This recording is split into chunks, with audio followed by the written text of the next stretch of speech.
More drama in the courtroom in New York City today. The federal trial of Sean Diddy Combs. Joining us right now is legal analyst Candace Kelley. All right, Candace, what the hell happened? Well, this was really the ending of the cross-examination and the redirect for Cassie Ventura, the star witness for the prosecution.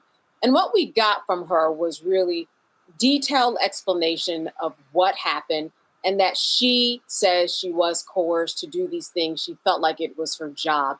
Now, of course, the defense, their job is to come in and impeach her, try to make her look like a liar. It was really a forensic detailing of so many texts where she did seem to be as if she wanted to do it, saying that, yes, I would do anything for a Freakoff, and I love you, things of that nature. Even with the rape, she said that after she was raped by Sean, when she decided to close everything in terms of their relationship, she had sex with him after. So there certainly were a lot of open avenues for the prosecution, for the defense, to go in and attack the credibility of her. What came out, though, I think that was very interesting today at the end of the testimony, and this is really important, was that Cassie Ventura is in the middle of getting a $10 million settlement from the Intercontinental Hotel in Los Angeles, where that beating on the video that we all know of took place.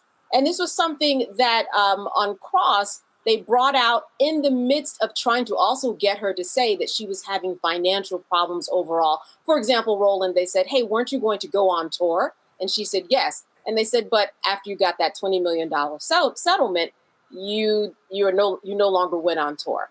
So, it was really a kind of a money chain that they were getting to. And then it ended up with this $10 million settlement that nobody has ever heard of, but that the Intercontinental Hotel is responsible for. This was a deal that was made, Roland, about a month ago.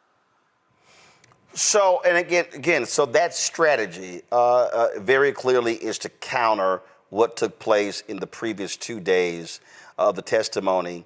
And again, for the prosecution, I had a big time attorney in LA who said, this is a sham. The person said to me, I've heard more about domestic violence than I had sex trafficking.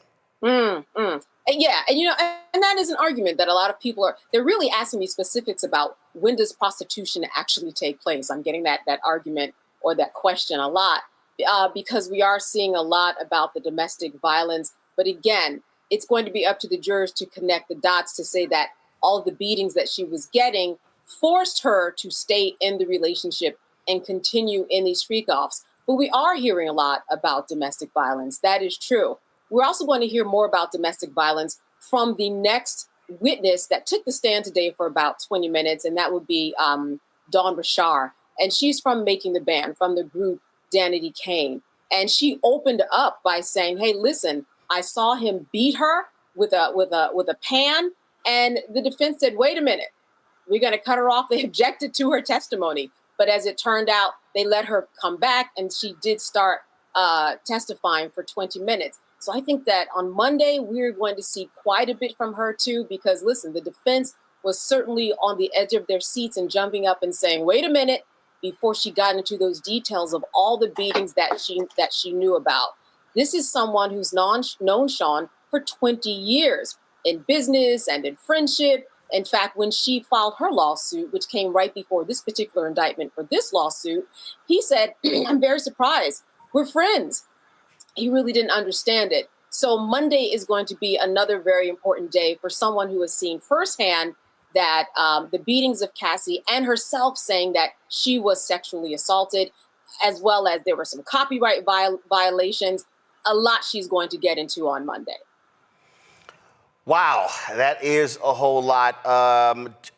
In summation, how would you lay out this first week? Well, I would say this. They say that in every lawsuit, there's the plaintiff side, the defendant side, and someplace in there's the truth. And that truth comes about and is presented in terms of how each side tells the story. What is the story and what are the holes that can be broken into, holes that are open that we can break into?